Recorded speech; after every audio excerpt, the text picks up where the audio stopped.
बिस्मिल्लाहिर्रहमानिर्रहीम। अस्सलाम वालेकुम। खुश रहें, आबाद रहें। पाक परवरदिगार मोहम्मद व आले मोहम्मद की सबके में आपके रोज़ी रिज़्क़ में बरकत और इज़ाफ़ा अता करें। आज जो रेसिपी मैं आपसे शेयर करने लगी हूँ वो है पकौड़ा कड़ी। पकौड़ा कड़ी बनाने के लिए यहाँ पे मैंने सबसे पहले मैंने जो आपको दिखाया है कि मैंने आधा किलो दही लिया था। आधा किलो दही में मैंने तकरीबन आधा किलो ही बेसन जो है वो ऐड किया। साथ में मैंने हाफ़ टी स्पून जो है वो येलो कलर इस्तेमाल किया था, वो डाला। हल्दी पाउडर हाफ़ टी स्पून डाला था और उनको मैंने अच्छी तरीके से ग्राइंड कर लिया। उसके बाद मैंने अदरक लहसुन के पेस्ट को 1 कप ऑयल में जो है फ्राई किया और उसमें तमाम बैटर जो मैंने दही और बेसन का तैयार किया था वो उसमें शामिल कर दिया और उसमें इतना पानी शामिल कर दिया कि ये गाढ़ी सी एक ग्रेवी जो थी हमारी वो तैयार हो गई और ये कड़ी जो है हमारी इस तरीके से ये तैयार हो गई है। ये मैंने तैयार करके कड़ी जो है वो रख दी है। ये देखें जी, ये इस तरीके से हमारी ये कड़ी बिल्कुल रेडी हो चुकी है। मैंने चूल्हे से उतार दिया हुआ है। अब मैं इसका के लिए जो है पकोड़े तैयार करने लगी हूँ और आखिर में फिर इसका बाकी का काम जो है वो मैं आपको दिखाऊंगी। और ये कड़ी देखें, ना ज़्यादा गाढ़ी है और ना ज़्यादा पतली। यही हमें इतनी ही रिक्वायर्ड है कि इतनी ही हमें कड़ी जो है वो रखनी है। तो अब इसके पकोड़े मैं तैयार करूँगी।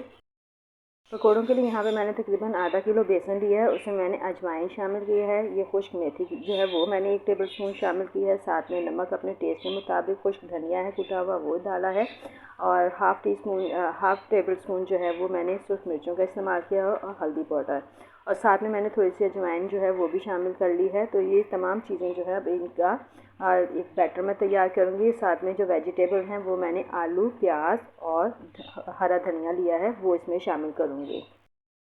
हमारी वेजिटेबल है, इनको मैंने अच्छे तरीके से भी धोना है। आलू, प्याज और ये हरा धनिया है, इनको मैं अच्छी तरीके से धो लूँगी और फिर मैं इसमें तमाम बैटर जो है मैं इसमें डालूँगी ताकि ये अच्छे तरीके से हमारा पकौड़ों का मसाला जो है वो तैयार हो जाए। ये गाइस, मैंने ये पकौड़ा का मसाला जो है बिल्कुल तैयार कर लिया। ये बहुत अच्छे तरीके से मैंने बैटर तैयार किया है और ये ना ज़्यादा गाढ़ा है ना ज़्यादा पतला, दरमियाना है। लेकिन ये थोड़ा ढीला होना चाहिए ताकि पकौड़े जो हैं वो सॉफ्ट बने। अगर ये सख्त होगा तो ये पकौड़े जो हैं वो हार्ड बनते हैं। तो इसके लिए पकौड़ों के लिए हमें बैटर जो है थोड़ा दरमियाना, यानी कि ना ज़्यादा गाढ़ा ना ज़्यादा पतला हो। तो इसलिए हमें दरमियाना हल्का सा जो गीला गीला सा होता है वो हमने बैटर तैयार किया है। मैं पकोड़े बनाना शुरू कर रही हूँ। ऑयल हमारा बहुत अच्छे तरीके से गर्म हो चुका है और ये पकोड़े जो हैं मैं अब बनाना शुरू कर रही हूँ। मैं चम्मच से बनाने लगी हूँ, देखें, ताकि पकोड़ों की शेप जो है वो एक ही रहे। ये देखें, अमूमन मैं वैसे हाथ से पकोड़े बनाना पसंद करती हूँ क्योंकि हाथ से ज़्यादा अच्छे बनते हैं, लेकिन आज मैंने सोचा कि क्यों ना मैं भी चम्मच का इस्तेमाल करूँ। और ये पकोड़े अब मैंने 15 मिनट तक इस जो है बैटर को तैयार करके रेस्ट दिया था इसको, ताकि तमाम वेजिटेबल्स का फ्लेवर जो है बेसन में आ जाए, मसालों का फ्लेवर भी इसमें आ जाए बेसन में।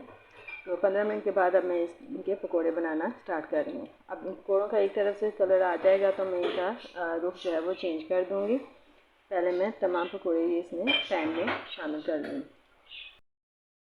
अब मैं इनका रुख चेंज करने लगी हूँ, एक तरफ से कलर आ जाए फिर मैं इनका ये देखें सेकंड साइड जो है वो मैं चेंज कर रही हूँ ताकि इनका कलर जो है वो प्रॉपर एक जैसा रहे।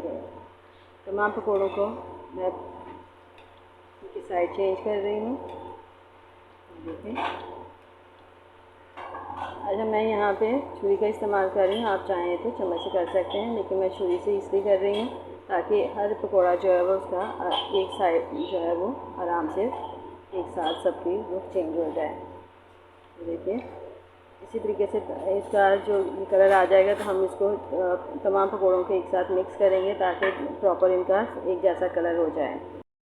धीरे गाइस, माशाल्लाह से बहुत ज़बरदस्त कलर आ गया। अभी इन पकौड़ों को मैं निकाल रही हूँ और इनको साथ ही मैं कड़ी में, जो कि मैंने साथ में दूसरे चूल्हे पे चढ़ा दिए दोबारा से पकने के लिए, तो वैसे बिल्कुल रेडी हो चुकी है। बस मैंने कहा कि गर्म हो जाए और साथ में पकौड़े भी इसमें सॉफ्ट हो जाएँ, जो कि मैं बना के इसमें डालूँगी।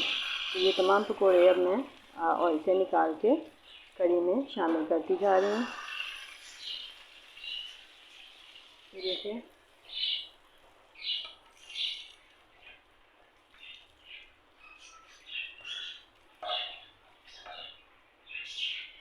इसी तरीके से हमने तमाम पकौड़े निकाल कर कढ़ी में डालते रहना है और कढ़ी साथ में हमारी पक रही है दोबारा से, ताकि इसी में ही पकने के दौरान में जो है वो पकौड़े सॉफ्ट हो जाएंगे। ये लीजिए गाइस, अब मैंने दूसरी दफ़ा जो है वो पकौड़े डाले हुए हैं ऑयल में और ये बिल्कुल ये भी रेडी होने वाले हैं। बस थोड़ा सा और कलर दूंगी इनको मैं और इनको भी मैं कढ़ी में शामिल कर दी जाऊंगी। इसी तरीके से हमने तमाम पकौड़े जो है बनाकर कढ़ी में डालते रहना है और कढ़ी में ये पकते रहेंगे और सॉफ्ट हो जाएंगे। ये देखें कढ़ी में भी बॉयल आ गया है, मैंने ढक्कन दे दिया हुआ था ऊपर। इस तरीके से ये हमारे पकौड़े तमाम जो हैं वो सॉफ्ट हो जाएंगे और अच्छे तरीके से पक भी जाएंगे और तमाम फ्लेवर पकौड़ों का कढ़ी में आ जाएगा और पकौड़ों में भी कढ़ी का फ्लेवर, दही का फ्लेवर शामिल हो जाएगा। ये लीजिए गाइस, मैंने तमाम पकौड़े बना के जो है कढ़ी में शामिल कर दिए हैं और ये कढ़ी हमारी पक रही है। मैं 5 मिनट इसको पकाऊंगी और फिर इसको दम पे दे दूँगी। इस स्टेज पे आप इसमें नमक चेक कर सकते हैं कि नमक कम तो नहीं है। ये देखें बहुत ज़बरदस्त हमारी कढ़ी, ये देखें ये अच्छी ज़बरदस्त तैयार हो गई है। अब इसका मैं तड़का तैयार करूँगी। तड़का तैयार करने के लिए मैं जो चीज़ें मैंने शामिल की हैं वो मैं आपको बता रही हूँ। चीज़ें ली हैं वो हैं गोल मिर्चें 15 से 18 या 20 के करीब होंगी और यहाँ पे कड़ी पत्ता है, कलौंजी, ज़ीरा, एक छोटा प्याज मैंने बारीक चॉप कर लिया है, 4 से 5 अदद लहसुन के जवे हैं जो कि मैंने बारीक चॉप कर लिए हैं। अब सबसे पहले मैं ऑयल में ये सुर्ख मिर्चों को जो है वो फ्राई करूँगी। ऑयल में इन मिर्चों को शामिल कर दिया। मैं हल्की आंच में इनको 10 से 15 मिनट तक जो है फ्राई करूँगी ताकि ये अंदर से अच्छी तरीके से पक जाएँ। मकसद इनका सिर्फ ये नहीं होता कि जो हमने इनको डाला और कलर आया तो फ़ौरन डाल दूँ। मकसद इनका ये होता है कि ये लाल मिर्चें जो हैं वो अच्छी तरीके से अंदर से पक जाएँ और आप यकीन करें कि इनका टेस्ट भी इतना मज़ेदार होता है। और अगर हम फ़ौरन डालने के बाद तमाम चीज़ इसमें शामिल करें तो मिर्चों का जो अंदर से पीस होता है वो कच्चा रहता है और मिर्च का छिलका भी कच्चा रह जाता है, तो वो अच्छा टेस्ट नहीं देता है। तो इसलिए हमें इनको हल्की आंच पे 10 से 15 मिनट तक फ्राई करना है। आप इसी तरीके से फॉलो कीजिए और आप देखिएगा कि ये मिर्चों का टेस्ट कितना ज़बरदस्त आता है। मेरे तरीके से 10 से 15 मिनट तक फ्राई करेंगे हल्की आंच पे तो बहुत मज़ेदार टेस्ट आता है। और फ़ौरन से डालने के बाद जो किया जाता है वो भी देख लीजिएगा कि उनके टेस्ट में और मेरे बताए हुए टेस्ट में कितना फ़र्क होता है। देखिए गाइस, माशाल्लाह से इनका कलर देखें, 15 मिनट हो चुके हैं इनको मुझे फ्राई करते हुए और इनका कलर देखें, बहुत हल्की आंच में मैंने इनको किया है। अब मैं इसमें प्याज और जो लहसुन है वो शामिल करूँगी ताकि ये अच्छे तरीके से फ्राई हो जाए और आखिर में मैं ज़ीरा और कलौंजी शामिल करूँगी क्योंकि गर्म ऑयल में ही ज़ीरा और कलौंजी जो है फ़ौरन ही फ्राई हो जाते हैं। तो यहाँ पर मैंने प्याज और लहसुन को पहले फ्राई करना है ताकि इनका कलर आए, तो फिर मैं इसमें बाकी जो चीज़ें हैं वो शामिल करूँगी जिसमें कि कड़ी पत्ता है वो डालूँगी और आखिर में कलौंजी और ज़ीरा।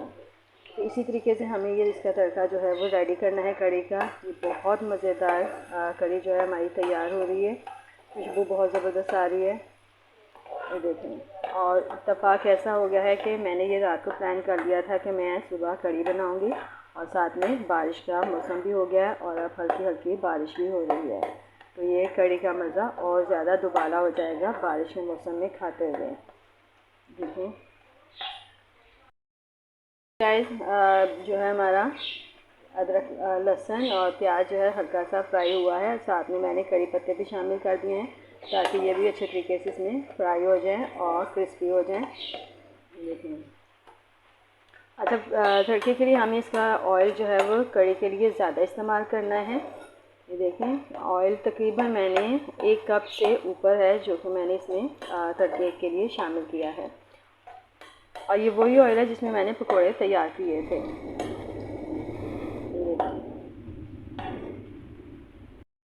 अब ये तड़का हमारा बिल्कुल रेडी हो चुका है। अब इसमें मैं कलौंजी और ज़ीरा भी शामिल करूँगी ताकि ज़ीरे की खुशबू भी जो है वो अच्छे तरीके से इसमें आ जाए और ये अच्छे तरीके से फ्राई हो जाए।